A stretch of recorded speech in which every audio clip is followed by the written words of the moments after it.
Hello everyone.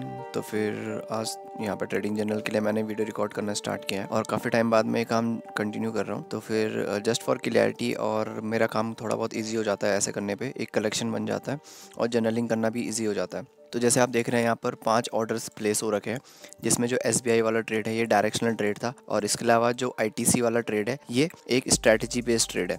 तो फिर मैंने एक नई स्ट्रैटेजी बिल्ड करी थी जो कि ऑप्शन सेलिंग वाली थी और मैंने इसके ऊपर काम करना शुरू किया है।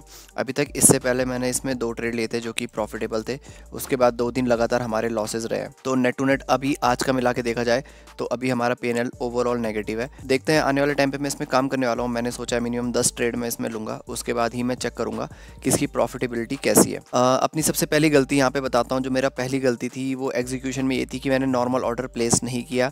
जो मेरा ट्रेड है, जो मेरा सेटअप है वो पोजिशनल बेस्ड है कि आप पोजिशन होल्ड करके घर ले आ सकते हैं, पर मैंने नॉर्मल ऑर्डर प्लेस ना करते हुए MIS ऑर्डर प्लेस किए, क्योंकि आजकल बीच में कुछ ट्रेड ऐसे MIS वाले ले भी रहा हूँ। अब इसके बाद क्या होता है कि अमाउंट का इशू होता है या फिर जो भी मार्जिन का इशू होता है, तो मैं कन्वर्ट भी नहीं कर पाया नॉर्मल ऑर्डर में।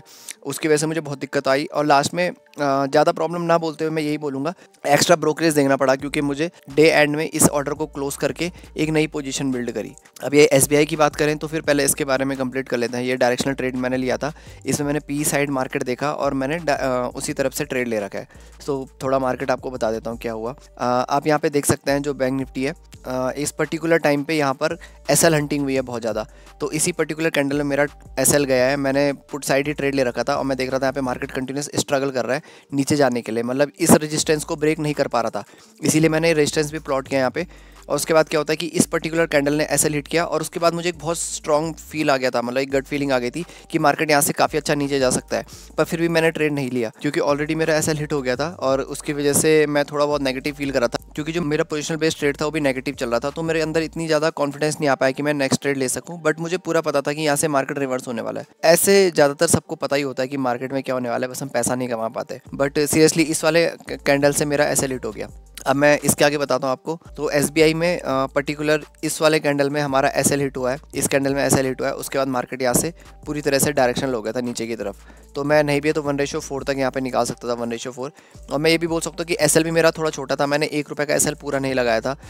1 रुपये से कम का मेरा SL है जो इसमें हिट हुआ है। तो ये तो मैंने ग्राफ इसके बारे में बता दिया। अब थोड़ा ITC के बारे में बता देते हैं। आज का ITC का ट्रेड बहुत ज़्यादा टफ हो गया था। जब भी हम सेटअप में ऑर्डर प्लेस करते हैं तो हम एक रेंज ऑफ एग्जीक्यूशन बना देते हैं, जिस रेंज में मैंने ऑर्डर एग्जीक्यूट किया। जैसे यहाँ पे कैंडल बनाया, इसके बाद कैंडल ऊपर नीचे जाएगा मार्केट, और जब भी इस रेंज के क्लोज रहेगा तो मुझे सबसे ज़्यादा प्रॉफिट हो रहा होगा, क्योंकि थीटा काफ़ी ज़्यादा डिके हो चुका होगा। ऊपर की मूवमेंट के बाद, नीचे की मूवमेंट के बाद वो उसी पर्टिकुलर जगह में आ रहा है जहाँ पर मेरा ऑर्डर एग्जीक्यूट हुआ है।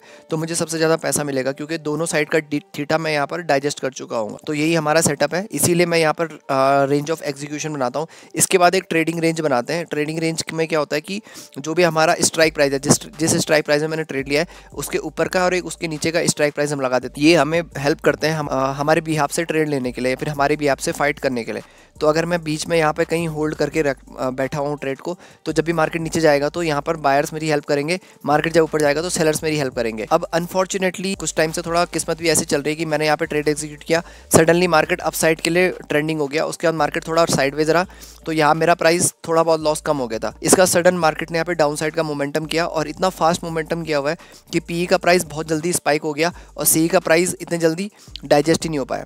तो थीटा डिके ना होने की वजह से ओवरऑल मेरा जो पोजीशन था वो नेगेटिव में यहाँ पे दिख रहा था। तो फिर अभी भी मैंने नेगेटिव में ही लगभग क्लोज किया है, पर मुझे लगता है कि कल मार्केट पॉजिटिव साइड खुल सकता है, फिर दोबारा रेंज में आ सकता है।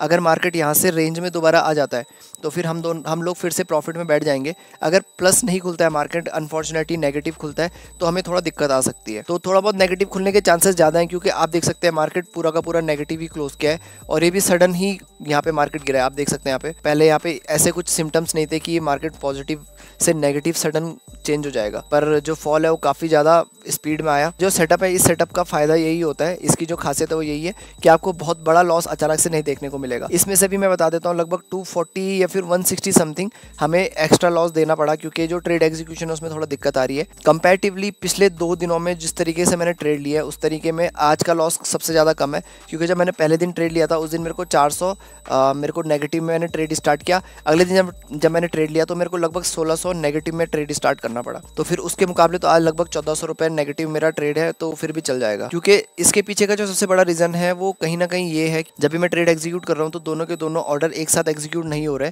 पहले एक ऑर्डर एग्जीक्यूट हो रहा है, फिर दूसरा ऑर्डर एग्जीक्यूट हो रहा है, और दूसरा भी मैनुअली करना पड़ रहा है। तो तब तक एक ऑर्डर में ऑलरेडी हमें लॉस हो चुका होगा, यानी कि जो प्रीमियम है ऊपर भाग चुका होगा, तो हमें माइनस में मिल रहा होगा। और इसमें हमारा ऑर्डर जिस पे हमें प्रॉफिट होना था, जिसमें प्रीमियम नीचे डीके हो रहा था, उसमें हमारा ऑर्डर ही एग्जीक्यूट नहीं हो रहा था। ये एक प्रकार का लूप होल है जिसके ऊपर हम अभी काम करेंगे। यहीं पे रैप अप करता हूँ इस जर्नल को, क्योंकि ऑलरेडी मैं आपके साथ सेटअप भी शेयर कर चुका हूँ, आपके साथ प्राइस एक्शन भी शेयर कर चुका हूँ, और थोड़ा बहुत साइकोलॉजी भी आपके साथ शेयर कर चुका हूँ। तो ऑलरेडी हमारा काम हो चुका है। तो मिलते हैं आपको नेक्स्ट जर्नल में जब भी कोई अपडेट होगा। Thank you. जो भी मैंने ट्रेड लिया था वो ये अभी तक कंटिन्यू चल रहा है। बीच में बस थोड़े बहुत एडजस्टमेंट्स यहाँ पे ऐड हुए हैं, तो बहुत ज़्यादा हैवी एडजस्टमेंट्स नहीं है, छोटे बहुत बेसिक एडजस्टमेंट थे, जिसमें ज़्यादातर थोड़े डिसीजंस मेरे गलत ही रहे हैं। तो ओवरऑल देखा जाए तो ये ट्रेड होल्ड करना बहुत ज़्यादा टफ हो गया था, और इमोशनली काफ़ी ज़्यादा इम्बैलेंसमेंट यहाँ पे देखने को मिला, क्योंकि स्टार्टिंग में थोड़ा बहुत लॉस दिख रहा था। चलिए थोड़ा डिटेल में जाते हैं, बहुत ज़्यादा टाइम वेस्ट नहीं करूँगा। सबसे पहले यहाँ पे देखते हैं ITC पे ट्रेड लिया था। 15 मिनट के कैंडल्स लगा लेता हूँ ताकि थोड़ा बेटर क्लियरिटी मिल जाए। तो यही ट्रेडिंग जोन था मेरा, और ये मेरा वो ट्रेडिंग एग्जीक्यूशन रेंज है। फाइनली मैंने आज एग्ज़िट किया है, और ये बहुत ही ज़्यादा मींस हार्ड ट्रेड मेरा अभी तक करा है। तो आप देख सकते हैं कि कितना ज़्यादा चैलेंजिंग मेरे लिए ट्रेड रहा होगा कि मैंने यहाँ पे ट्रेड एग्जीक्यूट किया, थोड़ा बहुत ऊपर गया, थोड़ा बहुत नीचे गया, और यहीं मेरे को काफ़ी ज़्यादा प्रॉब्लम होने लगी थी, क्योंकि जो PE का प्राइस है काफ़ी ज़्यादा शार्पली बढ़ रहा था। इसके बाद देखा जाए तो ऊपर गया, मेरे ही प्राइस में आया, और यहाँ पे भी मुझे बहुत ज़्यादा पैसा नहीं मिल रहा था, बस थोड़ा बहुत प्रॉफिट में चल रहा था, 1000 रुपये के आसपास। फिर जैसे जैसे मार्केट नीचे की तरफ जाने लगा तो ये दिन मेरा क्लोज हुआ -2K में। शायद मैंने ये रिकॉर्डिंग नहीं करी है, तो देख सकते हैं काफ़ी बड़ा गैप अप है, और लगभग 2% का यहाँ पे माइनस का फॉल यहाँ पे आया, और ये आया केवल और केवल इस इवेंट की वजह से, क्योंकि शायद इवेंट में ये लोग थोड़ा बहुत पोजीशन लोगों की कट कराना चाह रहे थे या फिर डराना चाह रहे थे, इसीलिए इवेंट की वजह से यहाँ पे नेगेटिव फॉल आया। फॉल आने की वजह से जो वीक हैंड्स रहे होंगे वो सारे के सारे निकल गए होंगे, और उसके बाद मैं सही बताऊँ तो यहाँ पे लगभग मेरे को 6K के आसपास मेरी नेगेटिव पोजीशन बन रखी थी, जिसमें P की जो वैल्यू थी वो -14K थी, यानी कि जो मुझे P था वो -14K दे रहा था। मैंने P शॉर्ट मार रखा था, ये 35 का 435 का मैंने P शॉर्ट मारा था। तो एक बार फिर से ड्राइंग बना देता हूँ।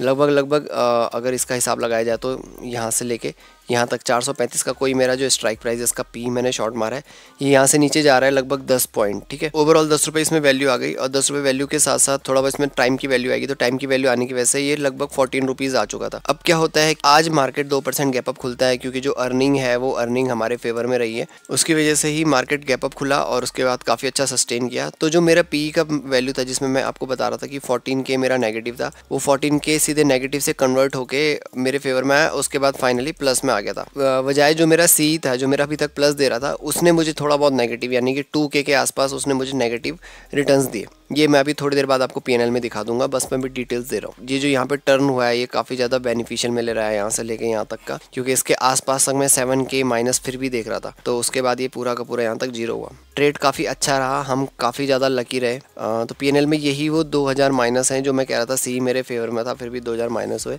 जो मेरा -14K था वो लगभग 1300 प्लस में यहाँ पे आया। तो एक तरीके से देख सकते हैं कि 14000 का मूव इसने आज दिया है हमारे फेवर में, 15000 बोल सकते हैं डायरेक्टली, तो 15000 का मूव दिया है। अब आप बोलेंगे कि जो मेरा ये ट्रेड था ये प्रॉफिटेबल कैसा रहा है, तो -640 है, और जिस दिन मैंने लास्ट टाइम वीडियो बनाया था उस दिन भी माइनस था। कल जब मैंने ट्रेड क्लोज किया तो कल भी ये माइनस में ही मैंने क्लोज किया, मतलब -5 इसमें ओवरऑल दिख रहा था, जिसमें मैंने +8 लॉक कर दिए थे, और +8 लॉक करने के साथ साथ मैंने -14K के आसपास छोड़ दिया था। 14K से वो थोड़ा बहुत घट के -10-12 हो गया था।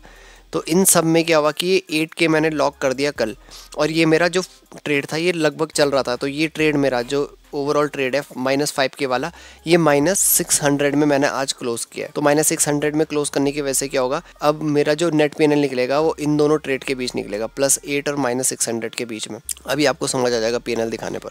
तो ये जो PNL है अभी यहाँ पे देख सकते हैं कि मैंने इस डेट को, यानी कि कल की डेट को 22 तारीख को मैंने ये ट्रेड लॉक किया था, जिसमें मैंने नेट रियलाइज जो मेरा प्रॉफिट था वो 7.7 था, और जो अनरियलाइज था वो -11.6 था। ये -11.6 आज कन्वर्ट होके -650 हो रखा है।